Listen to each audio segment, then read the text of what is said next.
Could someone confirm that you can hear me? We can hear you. Okay, thank you.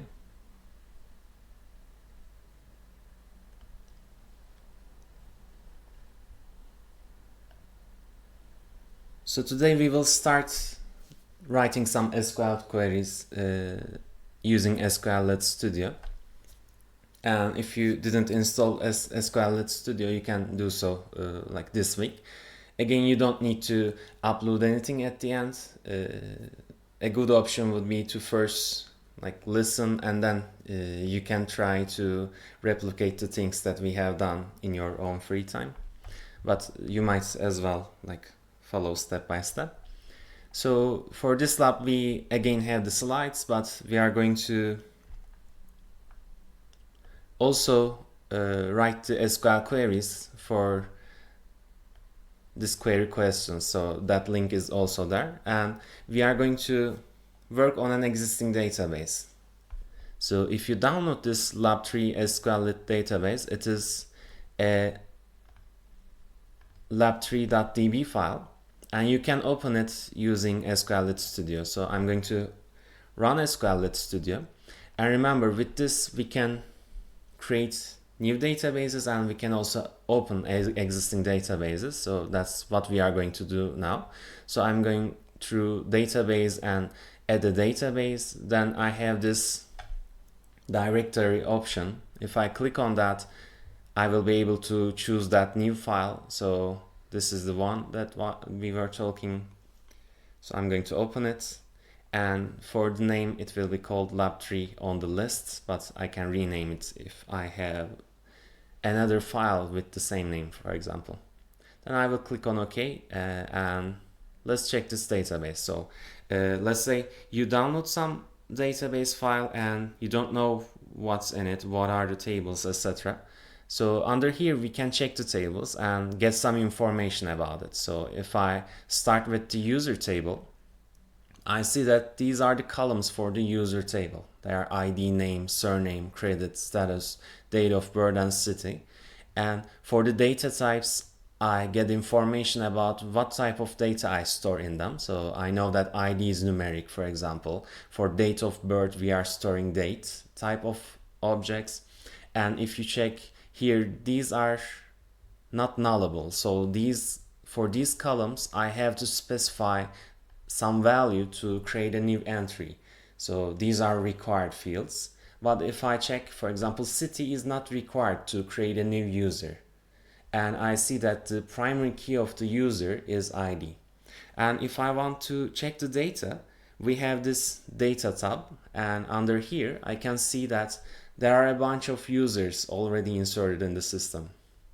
So these are those users. If I want to create a new user, I need to insert them and write the corresponding values, and then I need to commit, if you remember from last lab. So this is used to populate the database. I can add some data in it, I can remove some of my entries, or I can also check what's in my database. So if I also look at the company table, in the company table we are storing companies. So the primary key is CID. We also have the company name and a monthly payment, and all these are required fields. And the primary key was CID, and if I go under the data tab, these are the companies that are already inserted into this table. And the last table is called partner of, and if I look at here, I see that I store two values, user ID and company ID. These two together are the primary key of this table. So I see that the primary key icon next to each of these attributes, but under here, under the table properties, we have the primary key. So if you double click on any of these individual ones, you would see that I cannot make it the primary key, or I cannot like uncheck this primary key option. So this was for single attribute primary keys, if you remember. And if I need to assign a primary key for the table, then the option was underneath. So if I double click on here, then I see that both these attributes are my primary key. And if I didn't add it here, if this was not existing here, I can add a table primary key using this button. And similarly, if multiple attributes are the foreign key together, then I need to use this add table foreign key option. So then I need to choose the foreign table, and I need to choose which attributes are together my foreign keys, and then which corresponding attributes in the foreign table are going to match with what. So, and usually for foreign keys, we were also checking the on update and on delete cascade options, so that if something changes in the main table, those changes will also affect the other table. So for example, this is for the relationship partner of, and we are matching companies with users in this table. And if you see the primary key of this table, you would understand that this is a many-to-many relationship, because I don't have a unique option for each of my primary keys. And if I double click on these attributes under foreign key, if I click on the configure button, for user ID, I will see that the foreign table is user. So user ID in this table is going to match with a user's ID in the user table. And if I check the company ID attributes under foreign key options, I see that company ID refers to the CID in the company table. So these are my foreign keys. And because I don't have any unique option for each of these attributes, I see that the relationship is a many-to-many relationship. And if I check the data, I would also see that, for example, 1 is matched with 1, and then 1 is matched with also 2. And if I look at, for example, 5 is matched with 1 again. So I see that this allows many-to-many option. So now we would like to create some SQL queries on this database, on this existing database, to first get the data, to retrieve data in different views. So to write SQL queries under tools, we have the SQL editor. So I'm going to open that SQL editor here, and I have this part where I can write my SQL queries. I will make it a little larger so that if you are working on a smaller screen, you would see that better. So under the tools, if I go through open configuration dialog, under look and feel, I have the font sizes. So I already made it a little big, but let me make it even larger, I guess. And so these are for when you are viewing the data. For example, here data view, we can also make it a little larger, I guess. So in here I can write any SQL query, and if you remember from the classes, the most basic form is to select some attributes from some table or tables. So of course we don't have any attribute called attributes, and we don't have any table called tables for now. So if I try to run this query, so that's to execute the query, I also have this F9 hotkey for it. It will give me an error. So under the status part, you would see that you would see the messages for your query. So it now says that tables, you are writing something called tables, but I cannot find anything called tables. So in here, the convention is that we have a bunch of keywords like select and from, and to be able to see it better ourselves, we are writing these with all uppercase letters. Otherwise, I can also write them with small case letters. It doesn't matter for the query. I can write everything on the same line. It doesn't matter for the query. So in my database, the tables are company, partner of, and user. And if I write user, it will understand that this is a table, and it shows it with the blue color, blue font color. So if something is blue, I know that that's a table in my database. And for the attributes part, if I list the columns of user, anything from here is going to be an attribute from this table, for example, ID. So this is a valid query. Now I can run it and it will display the results of this query in this grid view. So if I want, I can also display the results in a separate tab. But for now, we are going to use this option to show the results underneath the query. So as I said, by convention, to be able to see it better, we usually write these keywords with all uppercase letters. But for the table names and attribute names, for example, if I write user with the small letter U, then whenever I try to run it, it will say that, okay, again, I don't recognize the word user. It is not existing in the database because the names of the tables and attributes are case sensitive. So if I have some attribute, for example, I need to write the exact matching attribute name for ID, for example. Again, if I use the small case letter, okay, then for attributes, I guess it works, but for table names, it's case sensitive. But usually it's the best idea to use the same name exactly. So I can list a bunch of attributes. For example, I can get the ID from the user table, and for different attributes, I'm going to use commas in between. I can get the name and also the surname, for example, from the user table. Whenever I run this query, it will display the results. So these are the users in my user table, but it is not showing all the attributes. It is only showing the attributes that I wanted to project. So I can also project in a different order, for example, if I write name, surname, and then followed by the ID. So that's also possible. And we can, most of the time, so also let me show that I can write these on separate lines. It still functions the same. For example, any parts could be on a different line. It could help for us to see the query better in some alternatives. So usually it's a good idea to start with the keywords on each line, for example. But for SQL, the important thing is that you have at least one space in between your keywords and the attribute names, etc.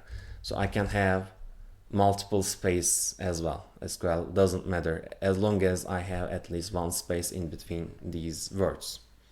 So most of the time we get the data in some conditions. So we would like to specify some conditions for the data that we get. Otherwise, if it's a big database, if it's a table with many entries, we will be seeing millions of entries here. So usually we have the var conditions, again another special word or keyword. And by the way, while you are typing, if you use the control and space hotkeys, it will autocomplete your words. And one thing possible here it says is the var keyword. For example, if I didn't write user, by writing u and pressing control spacebar, then it can autocomplete one of my table names. It is going to be the same for the attribute names again. So if I write an, I can complete it with these different things, and the user means that it's a user specified table. There is also something called name, but it's in SQLite master, for example. So this is the one that we are using, and we most of the time have some conditions, right? The condition could be based on any of the attributes. For example, I can put a condition on the ID attribute. I can write ID equals 5. So this means that among all the entries in the user table, I only want the entries where ID is 5. Since ID is the primary key, it only corresponds to one entry. So the different things that I can write here, I can write less than or equal to, so 5 is also included. I can just write less than, so 5 is not included. I can say greater than, and also we have this symbol meaning that different than. So if I write this, then okay, then I guess different than is a different symbol here, so just forget it about that. I will get you the different than sign in a minute in the second hour. So let me start with our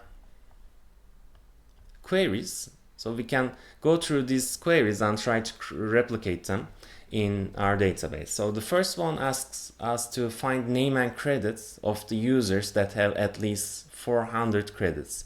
So we would like to get the name and surname, and for these users, so let me get it like that. So for these users, I want the name and surname. I don't need the ID. It is going to be from the user table. And for these users, my condition is for credits. So if I check in my user table, there is some attribute called credits. I want that attribute credits to be larger than 400.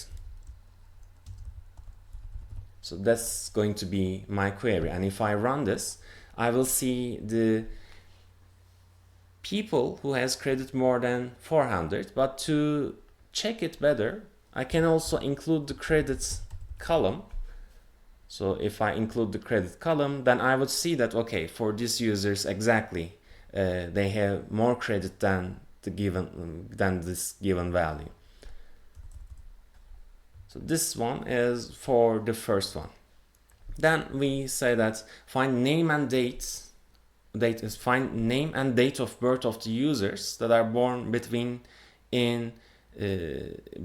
two different dates. So for numbers, we can specify the value directly. So I'm searching some users. I would like to project the name and the date of birth of these users. So instead of the surname, I will write D and control spacebar to get the date of birth, since we are lazy. And my condition is defined on the date of birth. So I want the date of birth to be in between these two dates. And with dates, to say that something is a date in SQLite, we need to include them in single quotation marks. And the format is going to be like year dash followed by the month dash and followed by day. So this is the format that specifies a date. And in this case, it is given in a different order with different marks in between year, month, and day. But for Sqlite to recognize it, we need to put it in this format. So this is going to be one of those dates. And with date type of objects, if it's greater, it means it's closer to today, it's closer to now. So saying that the date of birth should be later than some specific date, we should say that it should be larger than that date. So I want date of birth to be larger than this value. So if I run this query, I will see that all these dates are larger than this 1990. Then we also have another condition. So it says that it should be also less than 2000. And with where conditions, we can use the logical operators and or. So and means that this condition and the condition that I'm writing now should happen at the same time. So they should both happen. So if I change the date, for example, here, if I run this query now, I only see the users that are born in between these two specific dates. So in here, let me make it larger for now. So I can also write everything on the same line, right? Next to where, these are my conditions. So this is my first condition, and I'm using the logical operator and, so that these conditions should happen at the same time. And that's my second condition. Another possibility is to write or. With or, what we are saying is that this should happen, this condition should be true, or the other condition should be true. So it's like any of these conditions can be true. We are saying that, but we get some error. Let me check it. Did I? Oh, okay. Sorry, I did something wrong. So writing or in between, what we get is, so some of these date of birth are less than 90, some of them are greater than 1990. For example, 1995 is here because it's larger than this value. It's also less than this value, but 1980 is here because it's less than 2000. So with the AND condition, with the logical operator AND, it was a different value, right? It was a different case. 1980 was not there. And also for the ones that are later than 2000, for example, this 2001 is here because it's larger than 1990.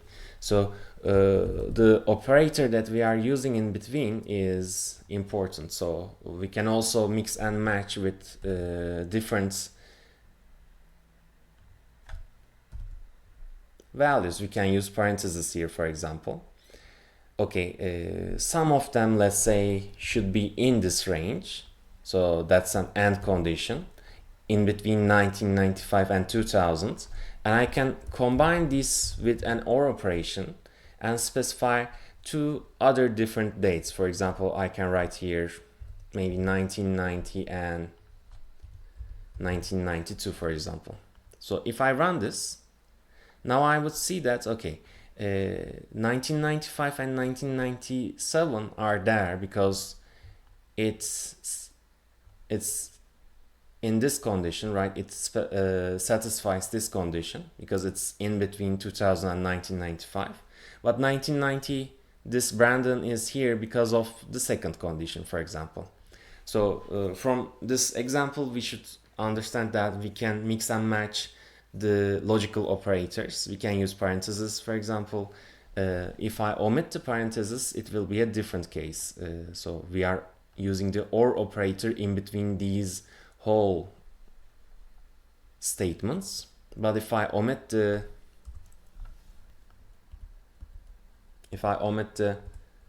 parentheses altogether, then I am making an OR operation in between only these two conditions. So it may or may not be a different case. So now let's go to the other one. Or let me first undo a bunch of. So you can use Ctrl Z to undo. So I'm back to the position where we wrote the thing that the question asks. But in here, another possibility is to use the between keyword. So we have this between keyword to specify that, okay, where date of birth is going to be between, then instead of writing the larger than sign and instead of writing again the name of the attribute, we can specify the range. So I still need this AND keyword. So this is the range for the date and it is for the date of birth attribute. So if I run this, well, it's not working. It should not give an error. Sorry for that. Okay, I guess I copied it from somewhere and there could have been a wrong character at some place. I'm not sure, but the query is correct. So now it runs. So this date of birth attribute should be in between these two specified dates. Then let's go with the other one, saying that find name, surname, and city of the users that live in either Ankara, Istanbul, or Izmir. So now we are going to get the name, surname, and the city information from the user table, and our condition is for this city to be equal to Ankara, or for this city to be equal to Izmir, or for this city to be equal to Istanbul. So this is our query, one possible query. And for text, again, we are including text in between single quotations.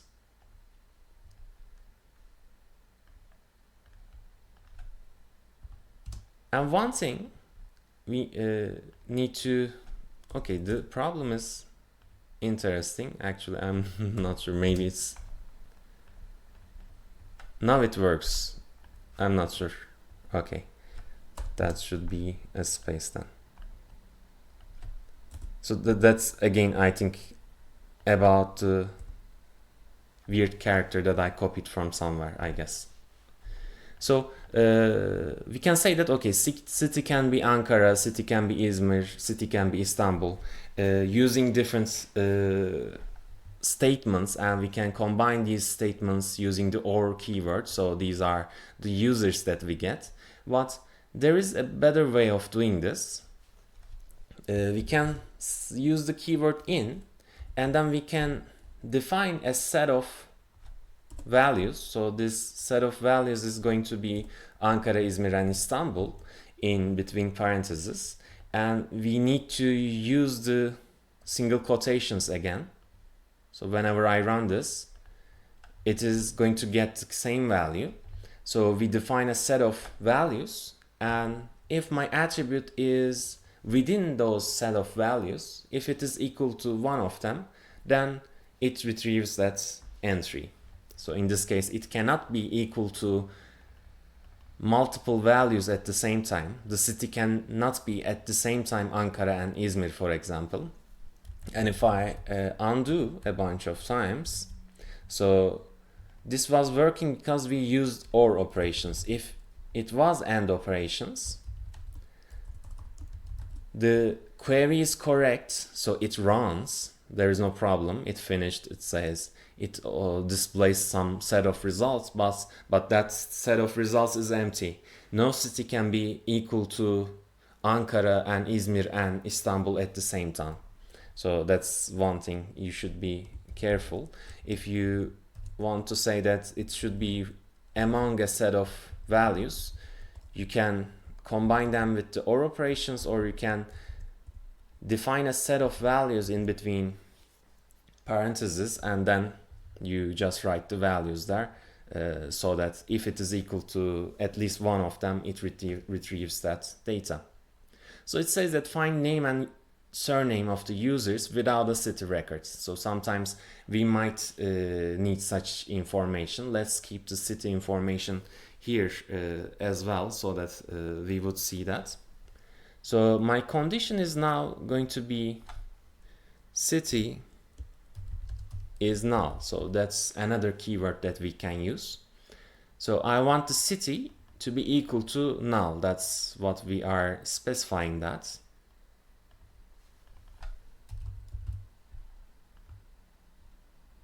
Okay, maybe null with smaller letters. I'm not sure. Maybe it's acting weird. I might need to restart the program. But if something you think that it's correct is giving you some weird error, so near null, etc., maybe if I wrote it from scratch, that might be better without any other empty spaces there. It now runs, but at the first time I'm not sure why it didn't. So these are the values that contain a null city value. So for example, if some value is missing in my entries, I can find such users using such a query. And if I'm only interested in the ones without a null value, I can also write is not null here. So then again, it's doing the same thing. Okay, then it's not doing that. So these are the users that doesn't contain any null values. So maybe let me just get rid of these and open the SQL editor back again. So then the query asks us to find name, surname, and credit of the users whose name start with the letter W or whose name include the letter O. So I want either the name to contain a W, or I want the surname to include a letter O in it.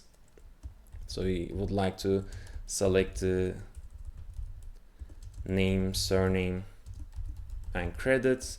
It's going to be from the user table, and our condition is about the name first. So we would like to have the name start with the letter W. And for such things, for example, if I check the user table in data, for example, we have Paula, let's say. So I can write name equals Paula. So it can get that user. If it's not exactly matching, so if I include another letter there, it will fail for that query. So for the name to start with the letter W, I cannot just write name equals W. So that's the first thing that we should understand. But for exact matches with names, I can use the equals sign.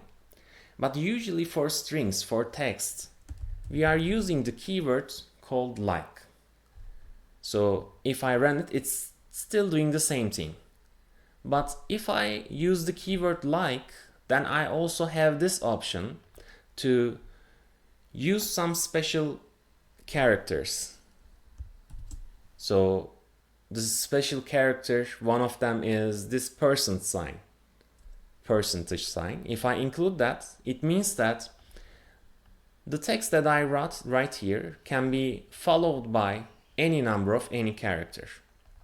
In that case, if I just write P here and use this percentage sign, okay, it will do its thing, then it will function. I'm not sure why it's doing that, but it still gets the Paula. And if we check the user table, we will see that we only have Paula starting with P. So let's make it for W. So if I write W here, it will get William and Wayne. And one thing is that this is not case sensitive. So whether I use the uppercase W or the lowercase w, it doesn't matter. One other thing is that I can use this percentage sign in both places, for example. Then it means that there can be any number of any character replacing this first sign, and then there should be a W sign, and then there could be any number of any other characters in there.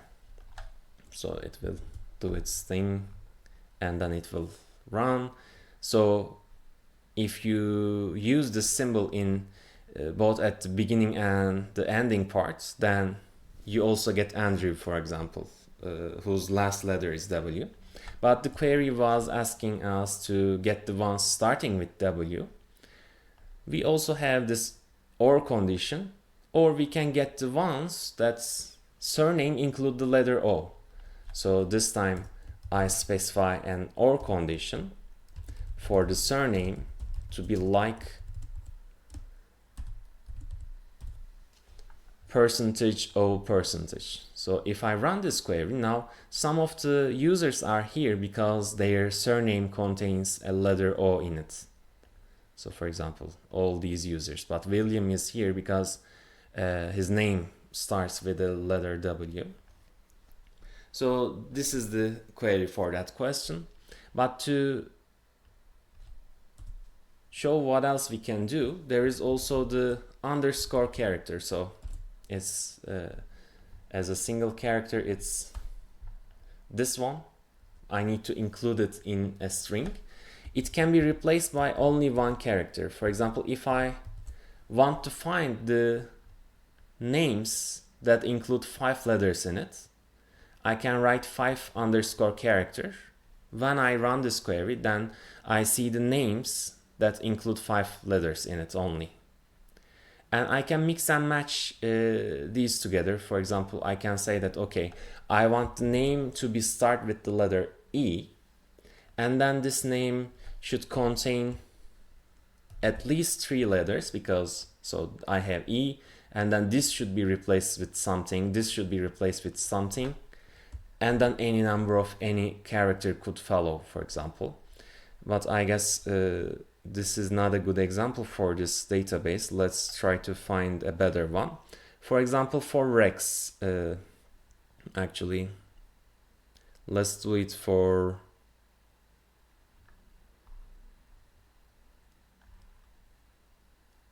let me do it for Joe, I guess. Okay. So I'm going back to my query. So I will say that, okay, there can be a letter followed by a O character, followed by any other letter. So if I run this query, it will only get Joe. But I can also say that, okay, there can be any number of any characters following. So the other users are here as well, because they have a letter O in the second position, for example. But the strings that we are getting are at least 3 characters, because these underscores has to be replaced by just 1 character, and this letter O is another character, and it can follow any number of any characters. So we would like to find all distinct cities that users live in. So sometimes we are interested in such queries. So we would like to select or project the city. And this city, for this city information, we can say that, okay, this is going to come from the user table. So this is a valid query. I can run it, and it will display all the cities, but it is going to display the same city multiple times if there are a bunch of users from the same city, for example. If I would like to get the distinct values of the city, I can write here distinct. So it's another keyword. So with the distinct keyword, what it does is it only retrieves the unique values of cities. So in the table, user table, we had 20 different users, but now it's showing us 12 entries containing the null value also, because for city it was not required. There can be null values. So if there are some null values, null is also a valid option for the city. So that's why it's there. Then we have functions. So it says find the highest credits of users. We would like to first, let's do select credit from user. So it is going to project the credit numbers from the user table. We have the aggregate functions. So one of them is max, for example. When you are using aggregate functions, those functions should be the project values. So next to select, I should be writing max function. So since it's a function, it contains the parentheses, and in between the parentheses, I would like to write the attribute that I would like to find the maximum value of it. So if I run this query, it will do its thing, okay. If I write this query, it will display the maximum credits. So among the existing credit numbers there, this is the maximum value. It is going to display just one value because it's the result of a function. And we can also rename the attribute columns. So using the keyword as, for example,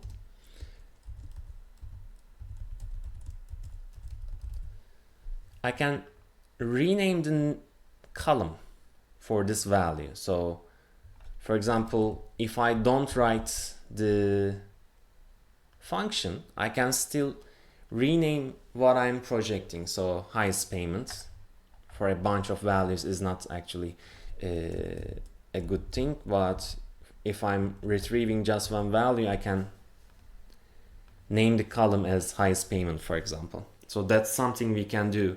Otherwise, it is going to just display the name of the function. Maybe sometimes it's understandable, but sometimes it might be hard to understand, so that we can rename the columns as well if we want to. So there are other functions as well. So for example, instead of max, we can use min, getting the minimum credit. We can write average here to get the average credit. We can write sum here to get the sum of the credit. And then, for example, we have the count function. It says find the number of users. To find the number of users, instead of looking at the values, we can count the attributes. For example, I can count the attributes according to the credits. So let me run this query. So I see that there are 12 users. But instead of writing credit here, if I were to write city, for example, since the city column has some null values in it, it will count less. So whatever attribute name that we specify in between those parentheses for count function, it is going to only count the not null values for that attribute. If I would like to count the entities as a whole, then instead of writing the attribute name, I can just write the star symbol here. Then it's going to count the entries as a whole, as an entry. Instead of looking at some individual attribute columns, it is going to only look at the number of the existing entries in the table. So then it says find name, surname, status, and credit of the users with the minimum number of credits. So we want name, surname, status, and credits. So let's first write that. Name. And the other thing was credits. So this is a valid query now. I can list everything, but I have a condition now for the credits of the user. I would like to get the information of the user who has the highest number of credits. So one thing to do could be, okay, let's first start with this example. I know that the highest number of credits is 150. I can directly write that value here. So with numbers, we write the value directly without any quotation marks, etc. So this will display the correct thing, but how to retrieve this maximum value? So one thing you might think that we can do is to use a function, right? But remember, if we are using a function, that function could only appear next to the select statements. It can be something that we are projecting. So right now the problem is not that weird problem. We get this the error message saying that misuse of aggregate function max. So you are using this aggregate function, but this is not the way to use an aggregate function. Aggregate functions can be used for projection only. And if I need to compare it with some attributes value, then I need this time we would need subqueries. So remember, I can write the value directly. What else I can write is another query. So this query is going to be that query. I can previously we already found the maximum of the credit from the user table, right? This is a valid query. It returns the value of the maximum credit. So I'm going to copy this query and going back with undo option a bunch of times. So instead of writing the value directly, what I'm going to do is in between parentheses I will write a subquery. So this is my subquery. I know that it functions correctly. It selects the maximum credit from the user table, and it is going to be only one value. Then I can say that, okay, for that value, let's find the user with the matching credit. So this is going to be the working example. So with functions values, if you need to look if something is equal to or greater than, less than, for example, the result of a function, then you need to use a subquery.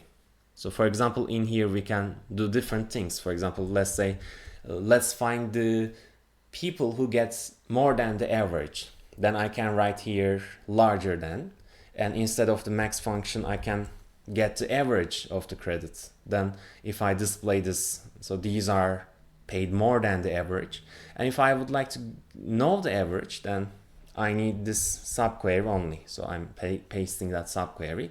I see that the average is 350 something. So that's how we use the values of functions. We cannot use them directly as a condition. So we did that one. Actually, it was asking the one with the minimum credit. Okay, we can say that this is the one that gets the minimum credit. And then we have something saying that, okay, find name, date of birth, and credit of the users who have more credit than the average and was born before some specific date. So we get name, date of birth, and also the credits of the users. And for this users, one condition is for the date of birth. So we would like date of birth to be less than this value. So date of birth should be less than 1990.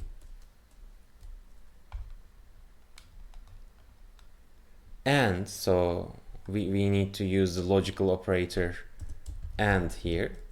And the credits should be larger than the average. So in here I need to write larger than, and for this one I need to write the average credits.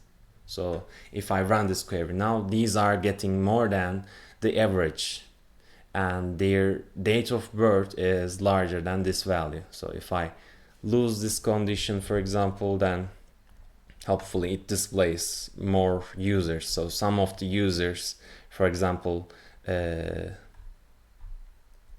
date was 1990. So some of the users, for example, are not born before. They are not born before this date. For example, 1980 is here if I omit the date of birth condition. But if I include the date of birth condition, Paula, those are the ones that are born before that date. Okay, sorry for that. So if I omit the condition, the ones, for example, 2001 is here. If I have the date condition as well, 2001 user is gone. So then it says find name, surname, and company name of users that are partners of companies. So I would like to relate some data in between different tables now. It says find name, surname. These information, I know that they are in the user table. Name and surname are inside the user table, but then I need the company name as well. And if I check, company name is included in the company table. And in between the user and company tables, we are using the partner of table to relate entries together. Then this time we need to work on multiple tables. And to work on multiple tables, we are going to use the join operation. So for now, as starting point, let me get the ID and name from the user and maybe the company tables first. So if I run this query, you will see that if I get the attributes from just one table, it will be replicated lots of times. To check what's happening, I should also get some attribute from the company table, for example, CID. And whenever I run this, I will see that every user is matched with every existing company. So it's making a cross product, but let's give a 10 minutes break now and let's continue at 9:30. If you have any questions, you can ask.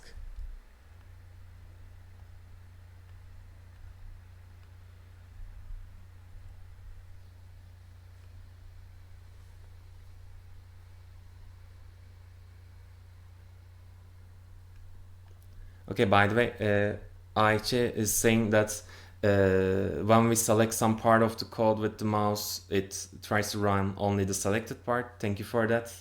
She says that maybe that's the cause of the error. I guess that was the cause of the error. So thank you.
Any questions, problems before we start?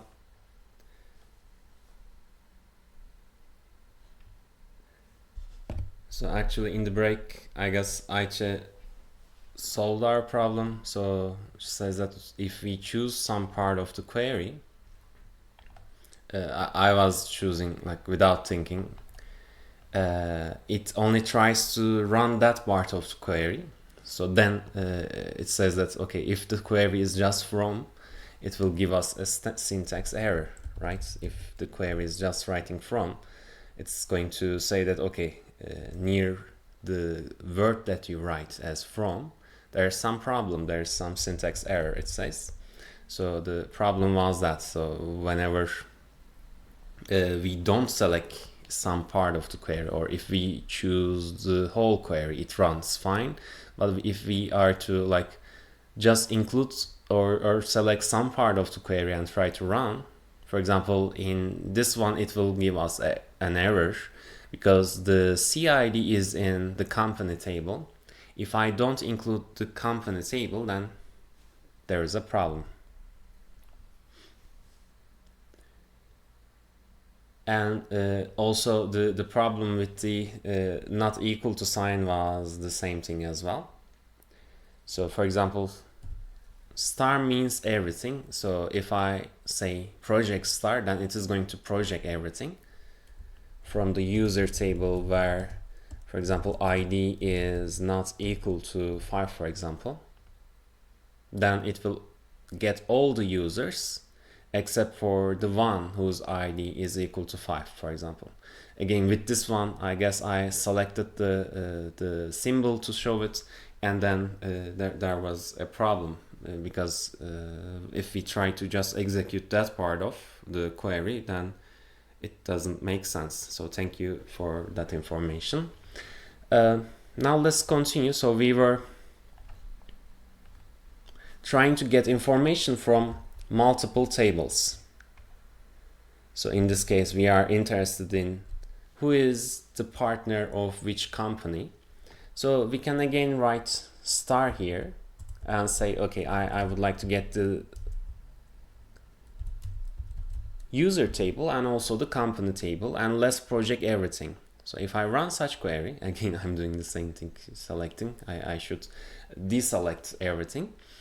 So now what I will see is that for the user number 1, it's going to contain rows where this user is matching with every existing company, and then for the user number 2, it matches with company 1, 2 till 10. For user number 3, it's going to match with every other company. So we had 20 users, we had 10 companies. If I include these two tables without any join condition, it's going to make a Cartesian product. So 10 from company, 12 from user, it's going to contain 200 data. And if I also include the partner of table, it's going to also make a Cartesian product. So it's going to be loss of data this time, because in the partner of table we had some entries, and this time we have loss of results. So if I include a table and if I want to make a join operation, then I need to specify the join conditions.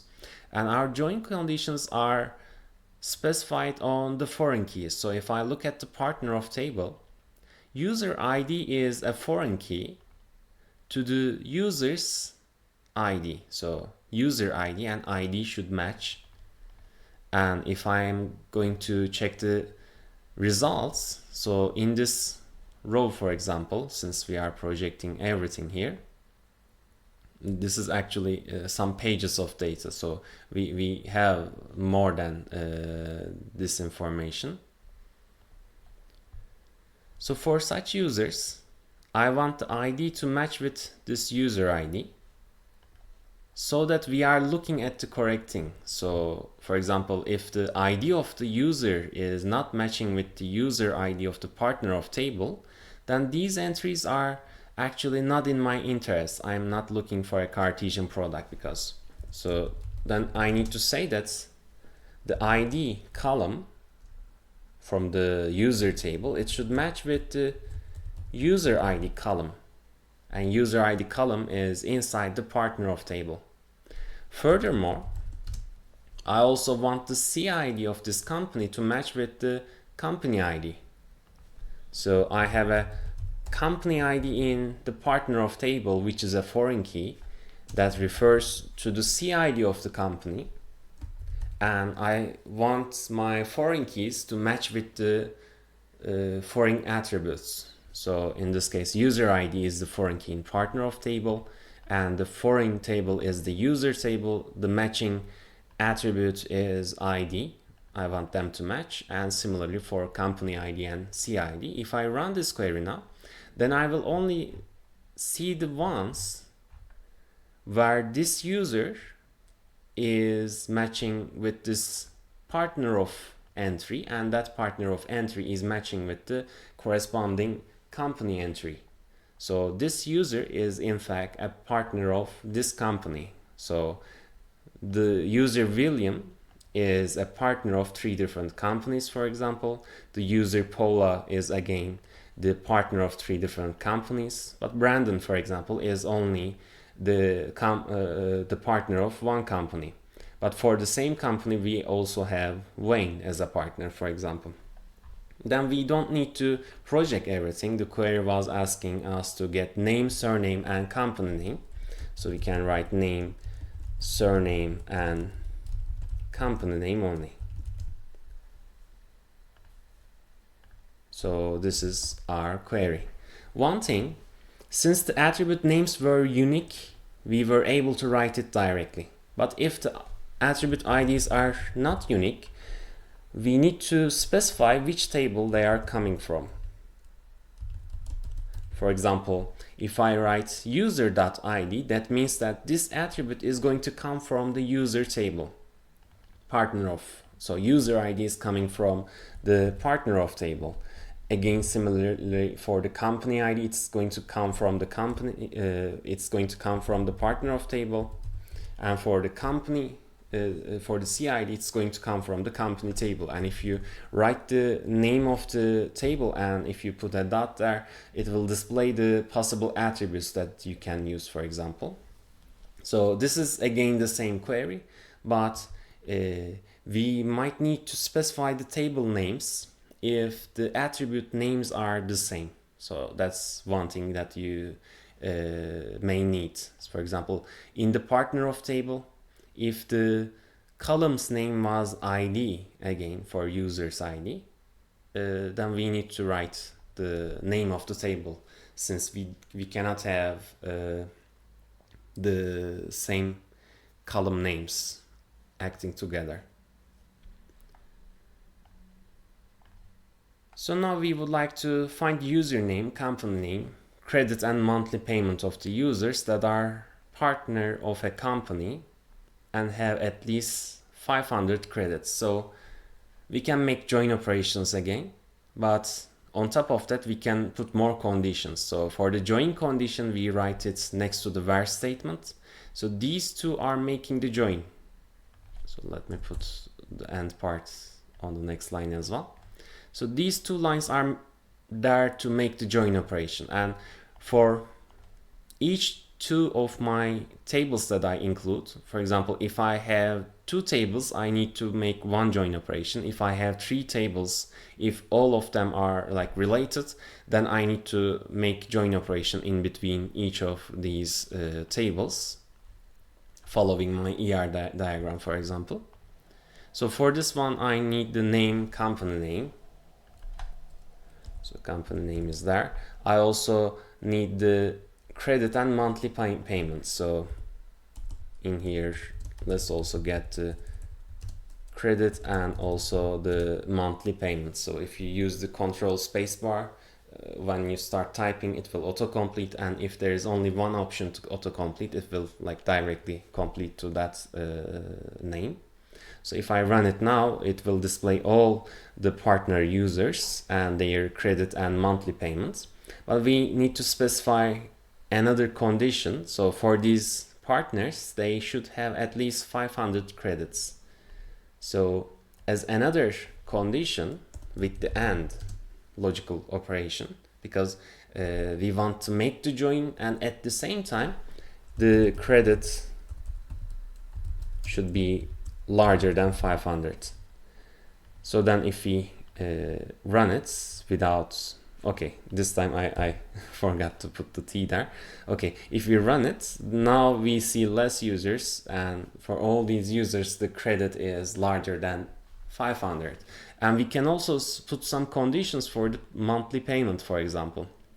So for this row, for example, I can say that at the same time, okay, monthly payments should be less than, or let's say greater than 70. So Paula, for the company Ocean Acoustics, is getting a monthly payment of 50. If I run this query, now that entry is gone. But Paula did not go away, because for Paula we have other partner companies, right? For them the monthly payment is larger than these values, so Paula is there because of those other entries in the partner of table. So now we would like to find name and credit of the users that live in the same city as a user named Brandon. So sometimes we would like to have different values from the same table. So what we want to do now is to find name and credit of some users. So this is going to come from the user table. And for these users, I want the city to be equal to something. So that something is going to be the city of the user called Brandon. So let's first look at the user table, for example. Brandon's city is Istanbul. I can go and write Istanbul here, which is fine, but let's say the city of Brandon could change. And in some way, I would like to include Brandon's city here. One way to do it, to use a subquery. I can, right here, select the city from the user table, and my condition is for the name of that user to be equal to Brandon. So that's my query. If I run this query, it displays the same thing, because this is finding the city of the Brandon, and we are saying that, okay, get that city, the one that's equal to this one is going to be the one that I'm searching. So one problem with using subqueries with the equal sign is that, for example, in here, let's get the cities of the users who get credit larger than 500, for example. If I write it like this, it will cause a problem.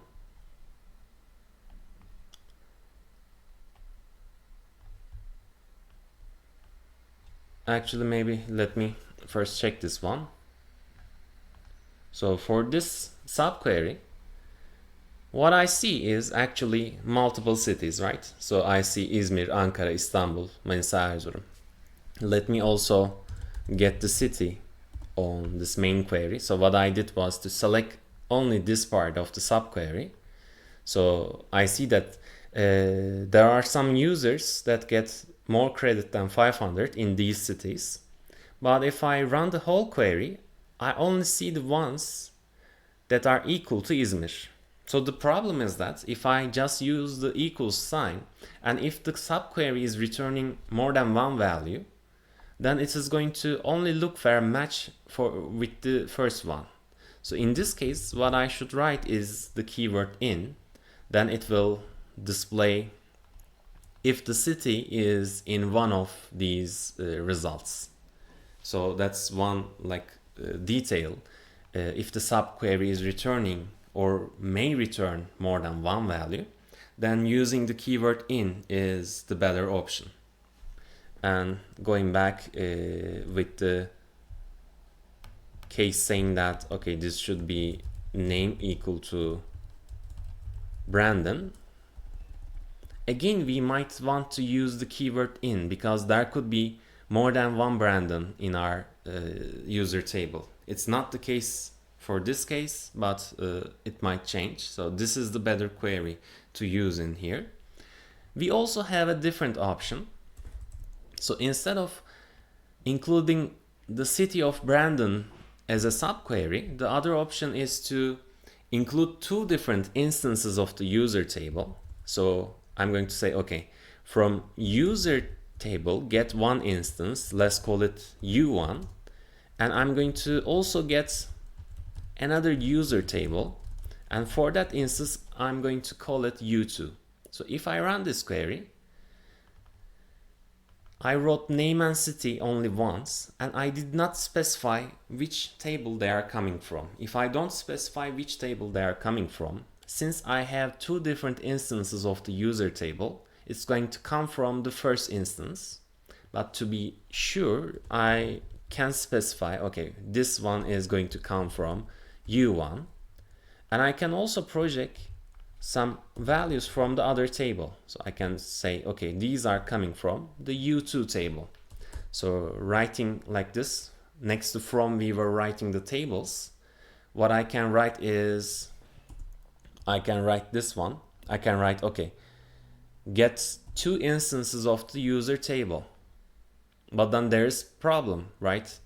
If both instances are called user, then their columns are going to be called the same thing. So it's saying that ambiguous column name for user.id. So while projecting everything, the first thing is projecting the ID, and there are two IDs. I'm not sure which one to display.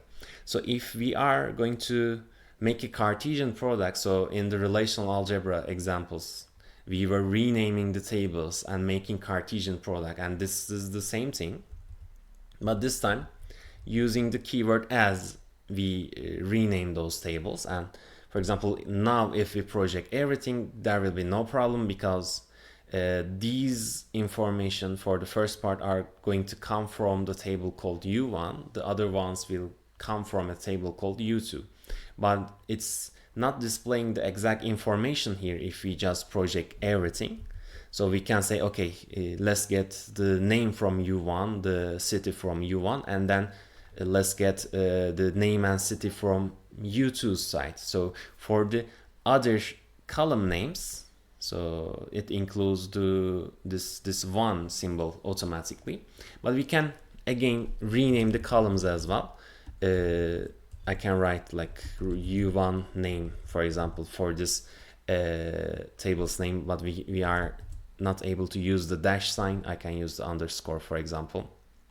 So we can display the column names as we want.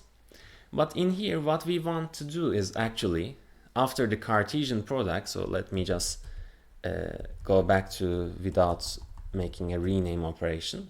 So it is going to make a Cartesian product among users and users. So on one side, we have every existing user matched with every existing user. So we would like to have such columns. For example, on U2 side, we can say that, okay, U2 should be equal to Brandon. So I'm going to specify a var condition.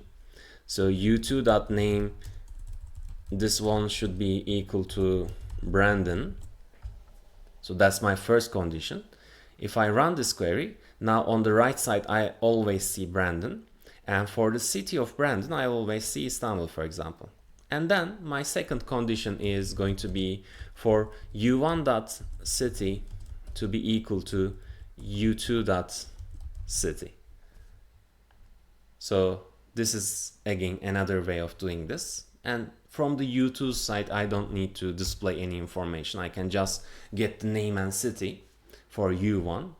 So without using a subquery, similar to a relational algebra way, we on one side find Brandon's city, and on the other side we found the matching entries.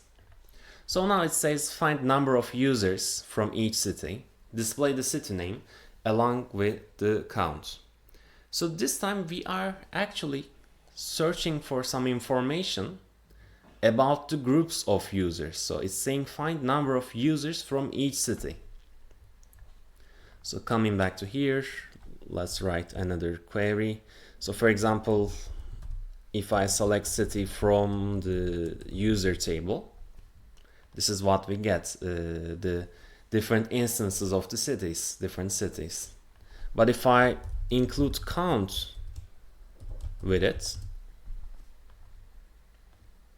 it's going to count the entries of the user table, which is 20. So this doesn't work for us, right? If I just count the number of entries in the user table, so let me also do it like that. If I first write city and then count, it's going to appear similarly. For the city, it says null, because if I'm counting the cities, I need to display just one information. So results of functions is just one value. But on the other hand, for cities, we have multiple values. So they are not really compatible. So that's why for this query, we need to use group by operation. So this time, let's say, okay, let's group by the users according to their cities. So if I run it like that, this time I have groups of users, and the group by condition is the city information. So I'm grouping the users that have the same city value, and for those groups I'm showing the count. So this is going to act like this. So without showing the count information, so it is going to group the cities. This is kind of similar to showing the distinct cities. So I only see the different cities here. Or I could have just written count the entries for the user table, grouping them according to the city. For the first city in the group, this is the count, for example, etc. I can also display the city name here. One thing that we need to be careful is that in most of the SQL variants, the things that we project can be only a subset of the things that we group by. And the thing is, for example, I should not be able to write name in here in those variants. In SQLite, it allows, but it is not doing the thing that we want. So that's one thing that we should be careful. For example, if I include name here, it is going to display the name of the user in that group for just the first instance. For example, some users have null city values. Let me check the user table.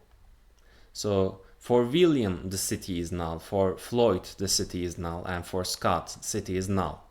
But among these three users, so it is going to group these three users together, and it is going to only display the first instance. So that's something that we need to be careful, because in other SQL variants, for example in MySQL, if you write name here, since it's not a subset of the things that we group by, except for the functions, so functions are a different thing.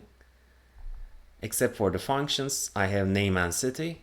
City is a subset of city that I group by, but name is not a subset of the things that I group by. So name is not included in my group by statement. Then it is going to give an error in those different variants. So that's one thing that we should be careful about. And because of that, in the homeworks and exams, the teacher also wants you to follow this constraint. So anything that you project can be included in the group by statements, plus we can use the functions. But in this case, without writing name next to group by, other SQL variants will give you an error.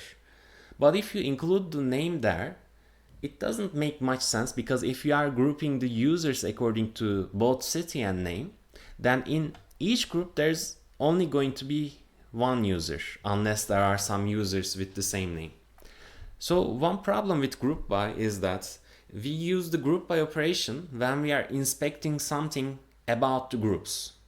And the names of the individual users is not something about the group. So we should be considering about the operations that are about the group. So names of the individual users is not really about the group.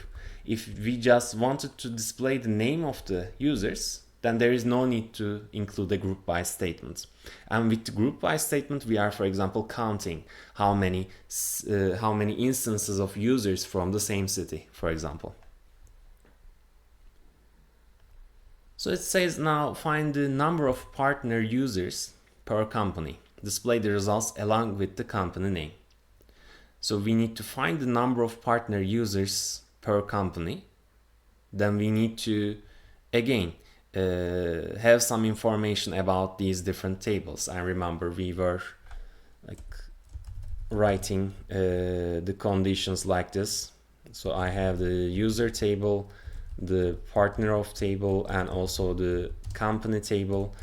If I include these three tables, I need to write the join conditions. ID from here should be equal to the user ID, and at the same time company ID in the partner of table should be equal to the CID in the company table. So for example, this was how we were doing the join operation for those tables. And now we would like to inspect something about the companies. So this time I can say, okay, I have this information and let's group by the CID of the company, for example. Then projecting everything is not very useful. So let's for now just project CID, because like we group by CID, we can project CID plus some functions. So the functions could be like the count of those instances. Then for this query, so if I have a company called with the CID 1, there are 4 instances, there are 4 users for that company. For company with ID 2, there are 2 users for that company, for example. But if I write company name here, for SQLite, it doesn't give us an error. But if you write something like this in the exam, for example, the teacher will not allow it. So because in most of the SQL variants, this is invalid. This will give you a syntax error. And if you need to also show the company name, because in the question it says that find the number of partner users per company, display the results along with the company name. I need the company name as well. And to display the company name, I can either group according to the company name and then project that attribute. If the company names are unique, but if that's not the case, if company names are not unique, then what I need to do is to use these values as a subquery. So let's assume that company name is not unique. Then if this was a subquery, what I get from here is the CID and the count, the corresponding count. And for that corresponding count, let's call it user count, for example. So I'm going to just run this subquery.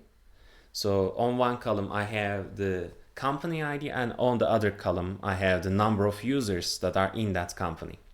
And this time, if I were to join this table, if this was a table, right, I can write like this.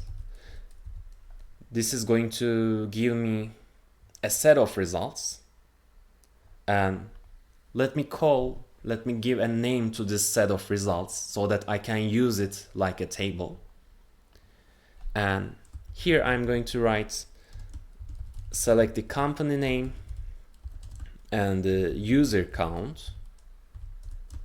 From which tables? From the company table, which includes the company name, and from a table that's the result of this subquery. So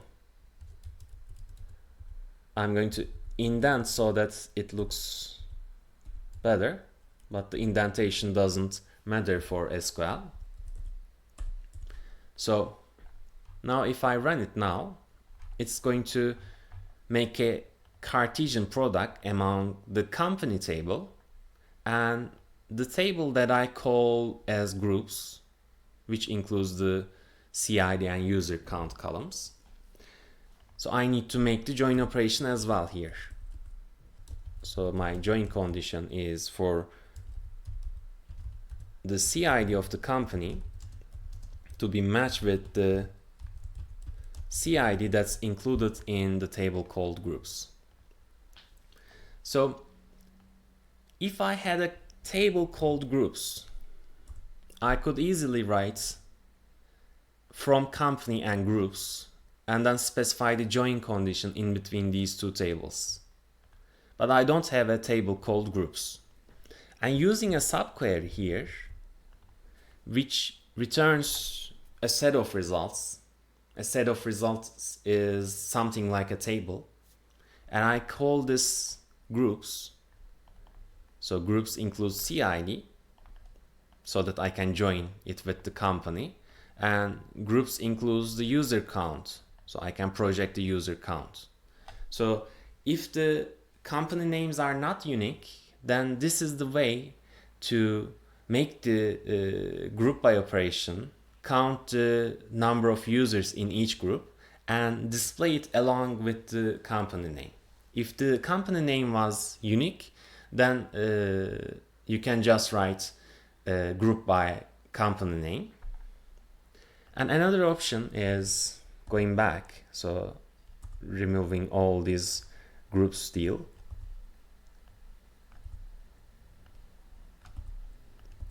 So this was, if you remember, getting the CID and the user count.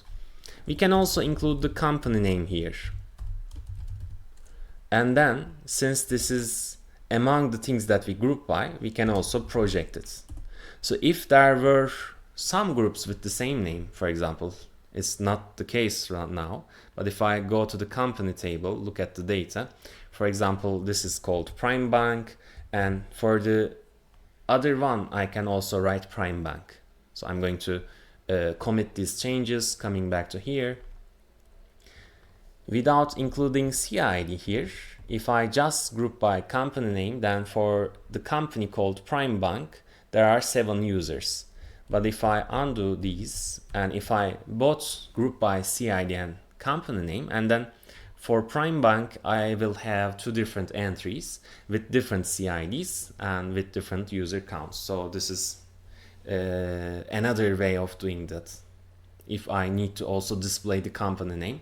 And the important thing is that the things that we project can be a subset of the things that we group by. In here, I don't really need to project the CID. So company name is a subset of the things that I include next to group by. Plus the functions, I can also include some functions. But using the CID, we make the correct grouping. And to be able to include the company name as well, we also group according to the company name. So that if there are some companies with the same name, they are identified by their different CIDs. So it says find CID of the groups with more than 2 partners. Now I would like to inspect something for the groups. So I would like to limit the things that I'm showing. So we still want to make these join operations. And this time we would like to show the CIDs for such groups. So find the CID of the groups with more than 2 partners. So making the group by CID operation. Here I would like to put some condition for my groups. And the way to do that is to use the having statement. So if I would like to compare the result of some function for the groups, I can use the having keyword. And then next to it, I can use a function. Remember, with the where conditions, we are not able to use the functions. We can include the functions next to select statements, and we can include the functions next to having statements. And having is going to function for the group. So these are the groups who has a count more than 2. So I can also project the number of users along. So if I include the count next to select, then I will see that for each of these groups, for these CIDs, the count is larger than 2. If I include larger than or equal to, for example, some other groups will also come to here. So one thing to be careful, if we are using having, then we would like to do some operations using the functions. For example, if I write credits larger than equal to 200 here, this one will not make much sense because we are actually not looking at something about the group. We are just looking at individual values. So that in general, if we are looking at values for the individuals, we would like to do them next to the var statements. But for credits, for example, in here we can say, okay, for these groups, the average credit should be larger than some value. Then this is going to make some sense. So with the having statement, we are getting the group and looking at the average of that group. So among the members, the average credit is larger than 400 for these groups. For example, I can also project this value as well. And I will see that these groups has average more than 400. But the other thing is that next to var statements, using functions does not make sense. So in here, I should not write, for example, let me write average again, for example, here. For individual users, looking at the average does not make sense. Actually, it's not a valid syntax. It says that, okay, it's a misuse of the aggregate function average. For the functions, they cannot be appearing next to var conditions. If I have a function, it should be either next to the select statement or next to a having statement.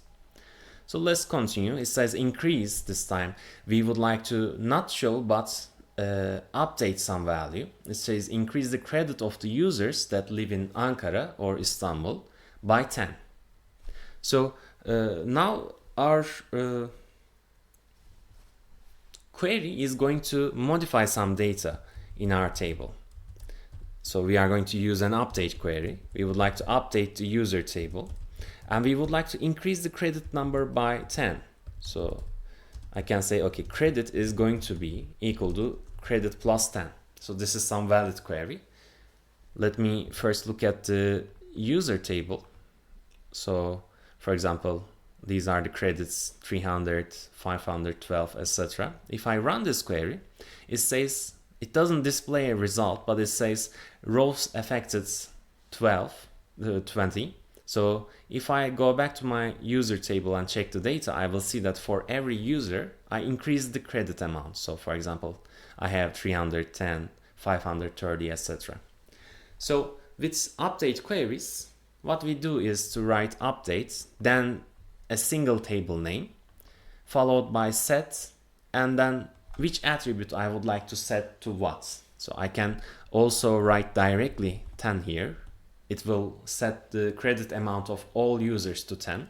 But I can also specify some other attributes. For example, I can also say that, okay, credit increased by 10, and I also would like to add the ID to the credit, which is not very meaningful, but it's something that we can do. If I go back to my user table, now for ID1, credit is this one, for ID2, it's 542, etc. So I can use the attributes of the same column. I can still put the conditions, and for this query, our condition was saying that, okay, city should be among Ankara or Istanbul. I can write this one. And this time, if I run this query, it's going to affect only 6 rows, for example, only for such users whose city is Ankara or Istanbul. We increase the credits by 10. And every time we run this query, we are going to increase the value. So that's something we should be careful about. So now the other query says set status of the users that were born before 1980 to full. So This time again we would like to update the user table, but instead of a numeric value, we would like to set the status of the users to the value full, and our condition is for date of birth to be less than some given value, and it's this one. So now if we run this query, it will affect 9 rows because 9 people are having date of birth less than this value. And if we look at the user table, if we had looked before, we will see that there are now more users who has full status here. So the other one is saying that increase each user's credits by the monthly payment of the companies that this user is a partner of. If the user is a partner of multiple companies, he or she will be paid multiple times. So again, this time we would like to increase the credits. So in here, we would like to actually update the user table, and we would like to again set the credits. So credit should be increased by some value. Let's call it X for now. So I would like to increase the credit by X, but I'm not sure what this X should be. So that X should be actually for each user, it is going to be the corresponding partner companies. So remember, when we were looking at the companies of a user, so if we look at the partner of table, we actually have the monthly payment in the company table, right? I need to join the user with the partner of table and with the company table to get that information. And instead of making a join operation with a new table, now I'm going to write a subquery that uses a table that's outside my subquery. So I include my user table here. So if I say update some table, that table is already included. And in this subquery, I'm going to select some value to get the exact amount. So right now, let me skip that part. But I'm going to include the partner of table and also the company table.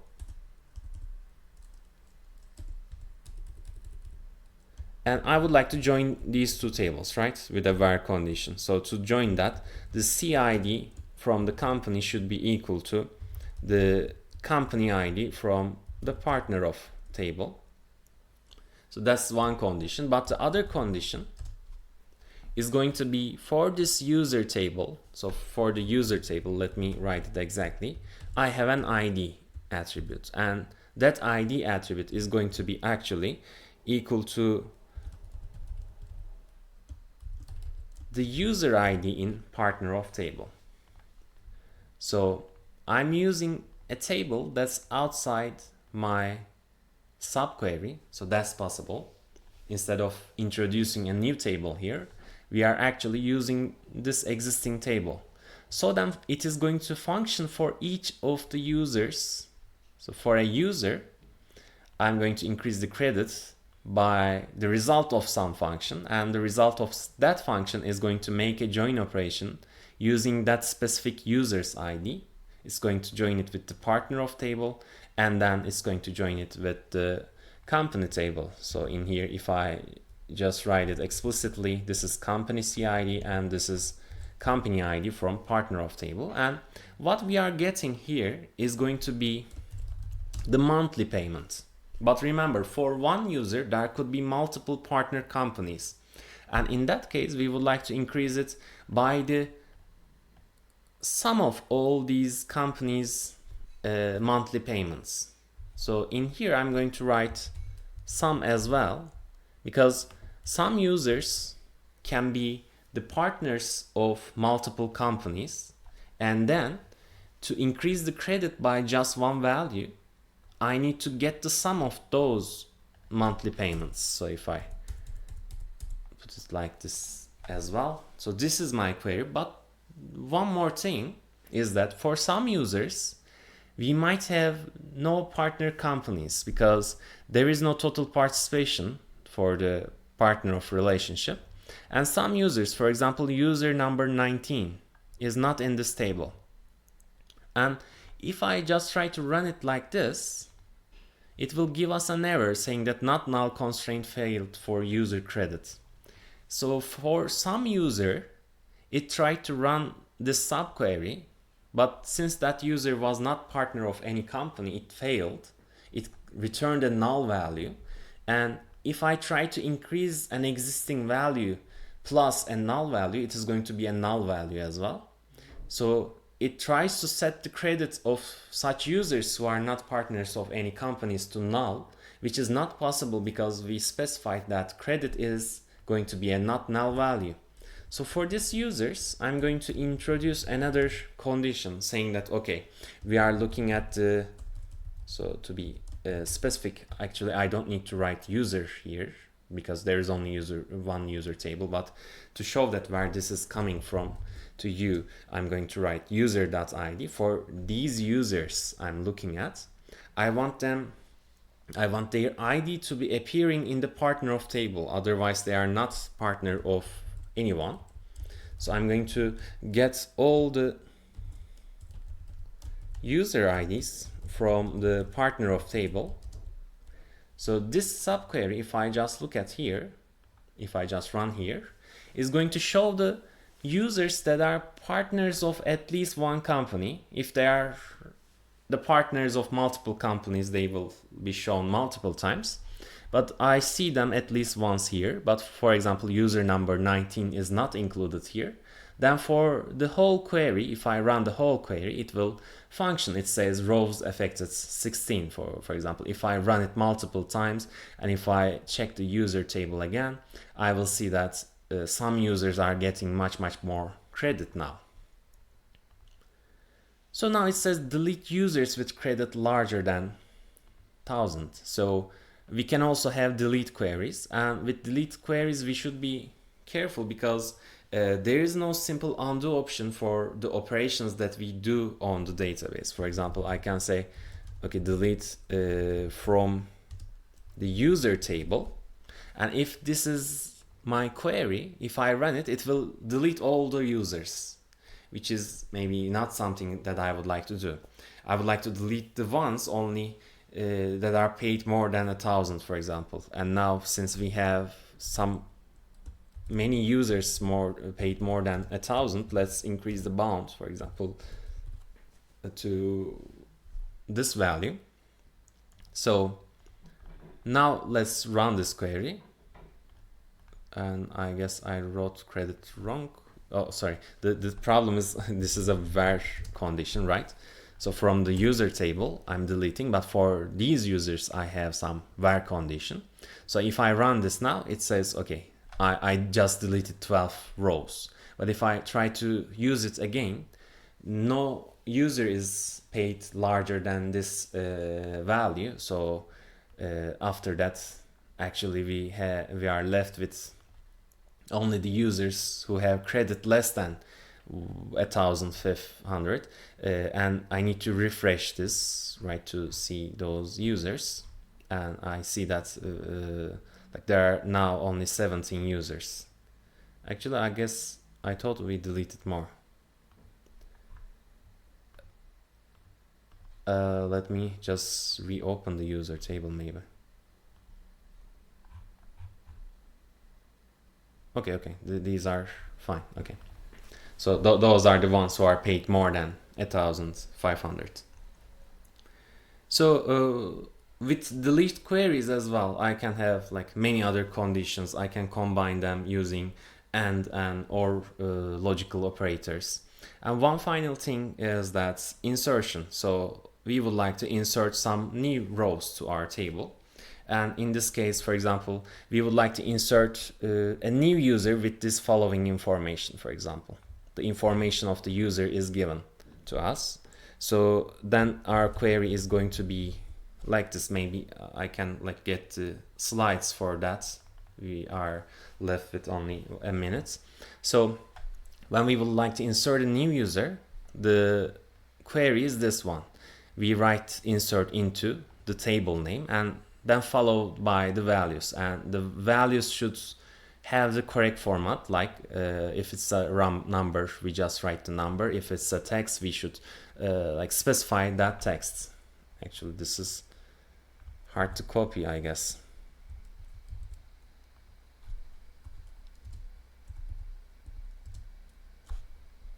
I guess it did not copy correctly. Let me just go over it. So one option is to write the values exactly in the order of they appear in the table. So for example, if I'm using the same order in the tables, I can just write the values. But if I'm going to use a different ordering, then next to the table's name, I specify my attribute names in which order I want. Then I can specify the values next to values as well. The thing is that I can omit some of the attributes if I want, unless they are specified with the not null condition. So that's one thing that we should be careful about. So even though we are inserting everything, we can still specify the names of those attributes. But one thing that we need to be careful, let me quickly actually do that here. So I would like to insert into the user table, and these are going to be my values, and for these values, for the ones that are not a number, I need to include the single quotations, and to distinguish different ones I need to put commas in between, and for year it's going to use a different formatting. And since Ankara is a text, we need to specify the single quotations. But one thing is that, so if I run this query, it's going to say, okay, I added one row, rows affected is 1. If I run this query again, it is going to say that unique constraint failed for user ID. Because if I don't change this user ID to some other value, it's going to try to create a new user with the same ID, with the same primary key. So for a new user, I need to change the value of the primary key. So that's one thing.